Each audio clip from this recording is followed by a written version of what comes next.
What's up guys, Joe Elements here, and today once again we're talking about the reason why you should not buy the DJI Osmo Pocket. I know many of you are wondering, what's this guy talking about? This is a revolution, this is a breakthrough gear that's just being released. It's pocket size and I can take it anywhere and I can film 4K at 60p and you name it. Now the reason why I'm saying do not buy this Osmo Pocket is because there is no difference between this Pocket and the original Osmo nor the Osmo Plus.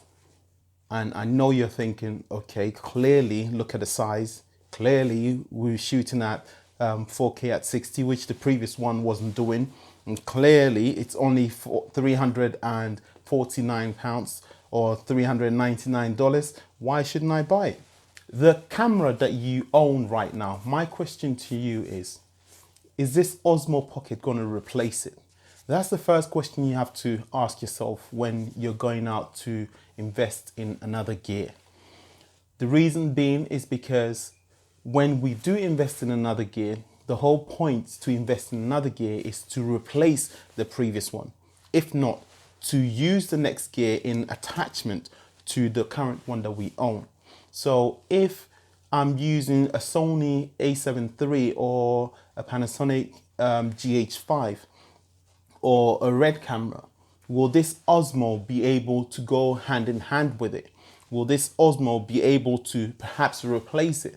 No, it will not. So then why should I go out and spend that amount of money on this small gimmick, as they call the Osmo Pocket?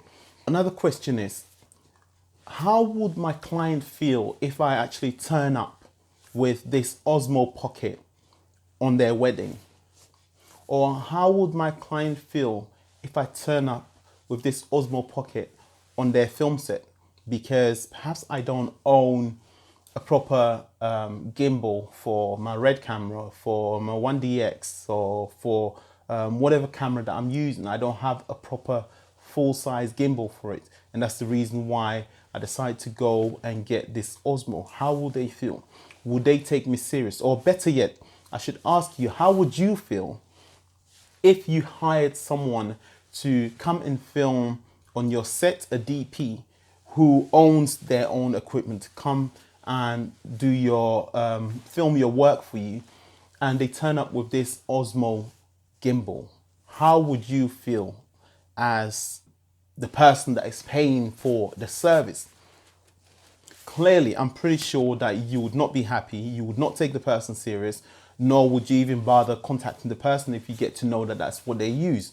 Also, that Osmo, yes, it's shooting at 4K 60p at 100 megabits. Now, will the footage from that Osmo be able to match your A7S? Will it be able to match your 1DX Mark II? Will it be able to match your Red camera? Or is it something, or will it be your first camera, should I say? So if it's not going to be able to match that footage, which we clearly know by now, because the original Osmo that came out, it was such a revolution. It was the first gimbal that was so portable, that was single handheld with a camera attached, shot 4K, and it was all over. It was a revolution. So everyone wanted to get their hands on it. I had one as well. Now, the struggle that I had with that Osmo is I was not able to match it to my Blackmagic cinema camera at that time. The footage was completely different. The Osmo footage looked so digital that it was so hard to actually color match it with the original A camera. So I ended up getting rid of it, just like everyone else that done. A lot of people got rid of their Osmos. The ones that kept it are not using it. So what difference does this new Osmo Pocket make? Now, if anything, I would say the original Osmo would probably be a little bit better than this new Osmo Pocket.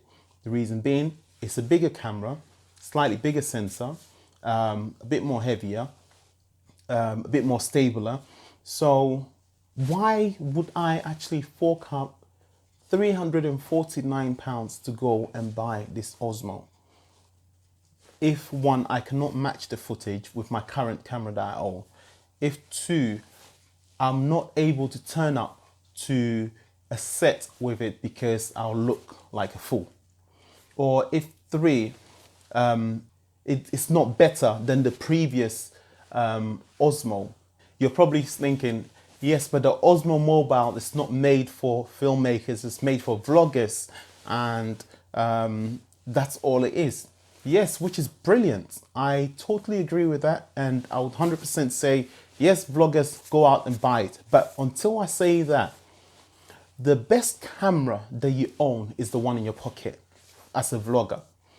Now, for an example, this video that I'm filming on the Samsung Galaxy Note 8. And I bet you did not even know. You're probably thinking, I must have shot it on the Sony, I must have shot it on Canon, I must have shot it on Panasonic, you name it. You're not able to tell the difference on this channel right now. So the best camera that you own is the one in your pocket. You might own a Samsung, you might own an iPhone, you might own a Huawei that shoots 4K. So why not use that to do your vlogging? Why do you want to go out and fetch another £300 to £400 worth of gear just strictly dedicated to vlogging? I mean, by all means, if you have a ton of money lying around and you don't know what to do with it, yes, get it, add it to your previous Osmo, or just add it to your gear and it's just there. And then a few months down the line, you put it on eBay and someone will get it cheaper. So all I'm trying to point out is, let's think about the gear we're investing our hard-earned money into. Because these companies out there, their current target is not the professionals. Their target is the consumers, which is you and I, that we cannot afford high-end equipment, high-end cameras.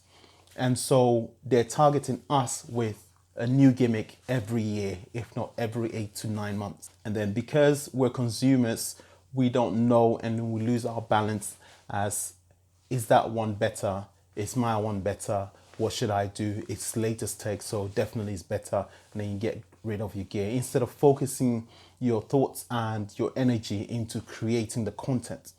So finally, all I would say is, before you go out and spend your money on a new gear, just one, compare it to the current one that you own. I mean, by all means, if you do not own any camera and you're a hobbyist, even if you're a hobbyist, for the price of £349, you can pick up a much better camera with an interchangeable lens.